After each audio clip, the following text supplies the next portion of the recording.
Hello and welcome to Michael's Minty Music for today. Today we review Sting's 1999 album, Brand New Day. It's alright, pretty much an average output from him here. Nothing special, nothing great though.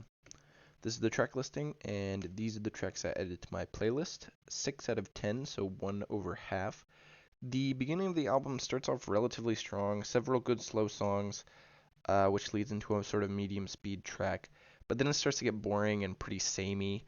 The final title track is pretty good though, and honestly, this album flows pretty decently considering that a lot of the tracks here sound very similar.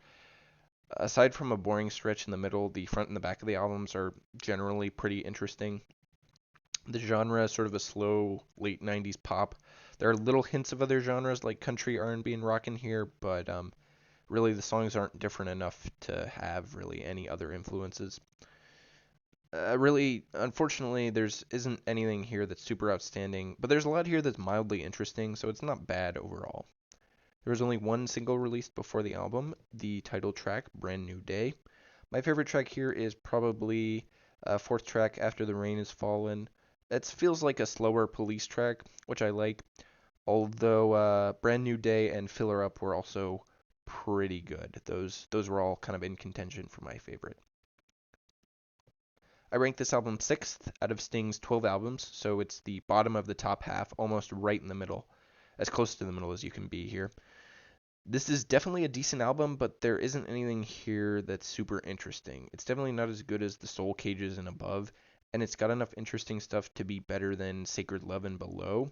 The Last Ship just has a couple of slightly more interesting songs in my opinion, and the bridge just has a couple of less interesting songs. But those three are really close together in quality. I would say it's only one or two tracks on Brand New Day which make it above the bridge, and it's only one or two tracks on The Last Ship that make it above Brand New Day. So it's really close here. Now, this album is my favorite album from 1999, although it is the only album I've heard from 1999, so it gets the position by default. There are worse albums to choose as a favorite, but there are definitely a lot better ones. So I'm hopeful that this won't stay my favorite sort of permanently. It's not really got a good hold on the spot, I would say. It would take a just decently good album, I think, to beat Brand New Day for this top spot here. Next up is Blondie's 1999 album, No Exit. After a long hiatus, the band got back together and made a bunch of new music, and I'm interested to see if it's any good. And also if it can unseat Brand New Day from the top position for 1999. So stay tuned for that, and as always, stay minty.